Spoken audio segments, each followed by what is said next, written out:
The No Chaser Show. We got Rio in the building. What's going on, bro? So, how you been? All right, I'm good, man. How about yourself, man? How you feel? I'm chilling. I'm good. So, get everybody a little rundown, man. A little background of where you from, things you've done, and things like that. Pretty much go by the name of Rio. Out of Chesapeake, Virginia. I've been doing music for probably a little bit over like 8 or 9 years now, maybe like a little bit longer. Started out doing smaller shows in like smaller clubs in the area. Like Gary's, like y'all know if y'all remember Gary's. Yeah, like,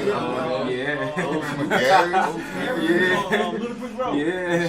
Showing his age. Yeah, like Gary's and like smaller clubs like that, like the old Picasso's when I was younger, doing shows like that, and then we kind of stepped it up a little bit and started going to the Apollo in Harlem. Started doing shows like that, like trying to boost my confidence up a little bit, like performance wise.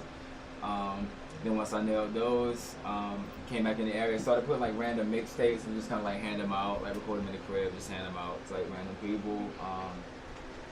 Eventually got to the point now to where like doing bigger shows, more momentum going into like the EP now, which is 3 capital letters. Okay, what's the name of that again? What's the name of the EP?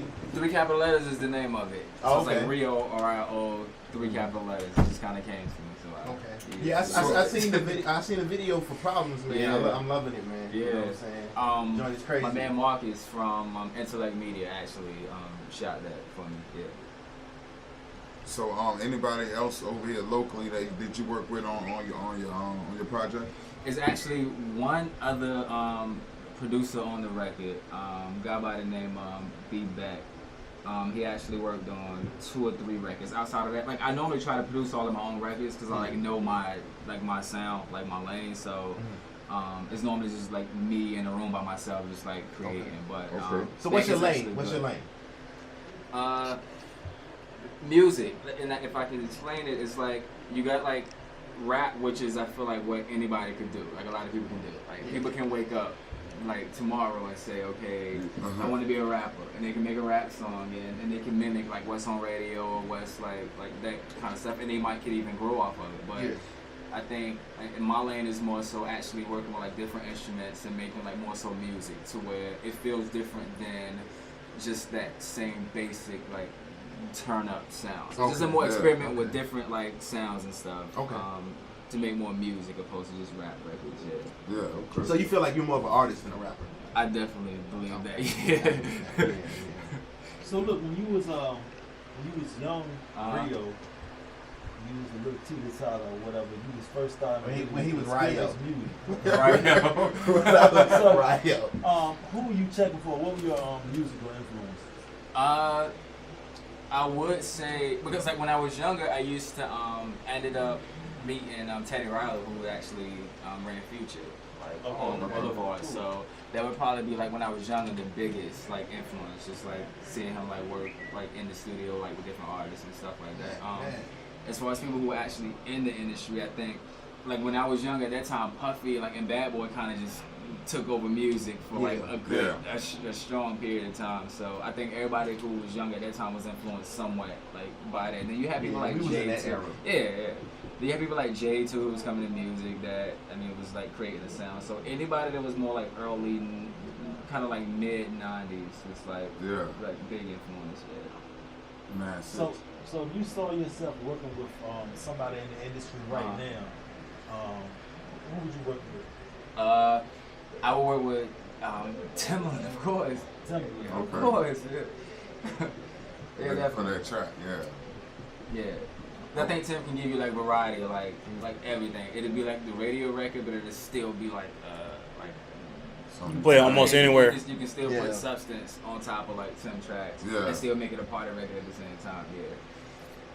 That's what's up. Actually, man, I feel like VA got the best producers in the game. Yeah, man. We honestly, man, we definitely been slept on, but right now I don't know. For beats, we probably get our notoriety. You know what I'm saying? Yo, so let me ask you something about this. How do you feel about the production side? Like the industry kind of views Virginia as a production state. You know, we got Clips, we got Missy Timberland, we got Dink, we got Lex Luger.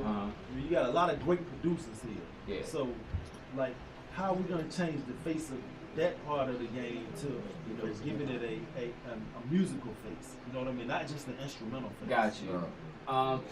I think like the only thing, honestly, like if I'm being honest, that would change that is that because like I think just like in this area alone, like local artists are like content with making like local music. Like if the artist itself would compare themselves to like people who are already in like rap, who already have record deals, instead of comparing yourself to people who like live around the block from you, like the level or like that the quality level itself would like changing the competition level would change because it goes back to that person that feel like they can wake up tomorrow and make a rap record. So if you actually make music and you looking at it like, okay, I listened to like Life After Death, which to me was probably one of the best rap albums ever made. If you listen to like Life After Death, Reasonable Doubt, if you compare your like what you're trying to do to those albums instead of comparing it to the guy who just built the studio in his room last week and he's trying to rap, the quality of it will be better from a music standpoint.